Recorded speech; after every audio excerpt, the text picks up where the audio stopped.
उठा रहे दूसरे समाज वाले भी खुदे, इसलिए थोड़ी उनकी जानकारी के लिए उठाया था। अच्छा, आपको जो मिट्टी दी है वो खिलौने बनाने के लिए दी कि ईंट बनाने के लिए? ईंट और बर्तन, बर्तन के लिए दी ना? बर्तन सब बनते हैं और हमारे लिए ही अन्य समाज के लिए नहीं आवंटित किए। कलेक्टर साहब ने हमको अन्य समाज के कौन लोग क्या बना रहे हैं? वो बना रहा है, यादव है, फिर कुछ लोग मुसलमान है, कुछ भारूड 4-5 समाज के हैं, अन्य समाज के लोग बच्चे हैं, तो उनके लिए भी रुकवाई है कि भाई उन्होंने सरकारी भूमि में कब्जा करके वहाँ पे भट्टे लगाए, तो कलेक्टर साहब ने इसी कारण से हटवाया और हमको भी रुकवा दिया था। अब इसलिए हम कलेक्टर साहब के पास आए, तो कलेक्टर साहब ने हमको बताया है कि भैया आप प्रजापति लोग हो, आपको छूट है ईंट बनाने की, अदर समाज को नहीं है, इसलिए आपका जो भी निराकरण होगा हम कल शाम तक आपको दे देंगे। तहसीलदार साहब को बुलाएंगे और उनको निर्देश देंगे कि आप एक सूची बनाएं कि कौन कौन प्रजापति है, उनको एक तरीके से टैग किया जाएगा कि इनकी गाड़ी पे ये निशान है, ये ऐसा टैग है कि केवल इन्हीं लोगों की गाड़ी चलेगी, दूसरी अदर की किसी गाड़ी चलेगी तो तहसीलदार साहब या कोई भी कर्मचारी उसको रोकेगा। बारिश में भी करते हैं ईंटें बनाने का? नहीं, बारिश में केवल मिट्टी संग्रहण करते हैं, केवल मिट्टी का संग्रह करते, क्योंकि गर्मी में तालाब में पानी भरा तो गाद कैसे निकले? अभी पानी आया ही नहीं सर, इतना पानी आया ही नहीं। बारिश में निकालोगे क्या? गढ़वा में इतनी बारिश ही नहीं हुई कि तालाब में एक बूंद पानी दिया जाए। तो मिट्टी की जरूरत मिट्टी है ही नहीं। जो फोटो आ रहे हैं ना, किसके ऊपर की मिट्टी खोद के पूरा जितना जंगल था, ये कोई मिट्टी खोद दिए, घाट थोड़ी है। ये मुरुम वाले हैं, मुरुम वाले हैं, ये मुरुम वाले। तुम्हारी आड़ में ये काम हो रहा है ना?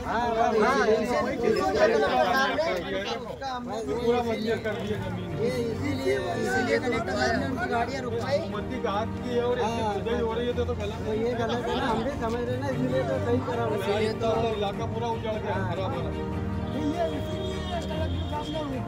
इसीलिए कलेक्टर साहब ने मना किया है कि भाई जो अदर समाज के लोग मिट्टी वो मुरुम खोद रहे हैं, पूरा खोद दिया तो लेंगे ना। जिस काम के लिए दिया वो काम हो तो समझ में आता है। शासन से जमीन मांग रहे हैं, जमीन मांगने के लिए अनुमति वाला है। हाँ, ये तो ये जो भट्टे लगे आपकी निजी भूमि पे लगे? तहसीलदार साहब से जमीन के लिए निजी भूमि में जमीन लगे हैं भट्टे, वो सब निजी काम है।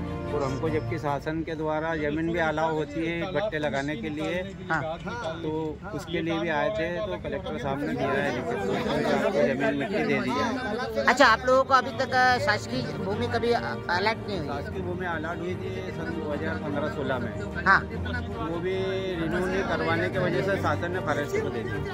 ऐसा 8 एकड़ जमीन मिली थी प्रजापति समाज को, हाँ, नागचुन तालाब में, हाँ, बाकी कुछ रिन्यू नहीं करवाया था, इसलिए शासन ने फॉरेस्ट वालों को दे दी वो। तो इसलिए हम पुनः हमारी ज़मीन जहाँ पर दी हुई थी, हाँ, उसकी मांग को भी लेकर आए हैं कि हमको शासन वहाँ पर हमारी जो 8 एकड़ 10 एकड़ ज़मीन आवंटित की थी, हाँ, वो पुनः हमको वापसी कहीं पर भी अन्य स्थान पर दी। आपके प्रजापति समाज का ये इस समिति का अध्यक्ष कौन है? प्रजापति समाज की समिति का अध्यक्ष में महेश प्रजापति।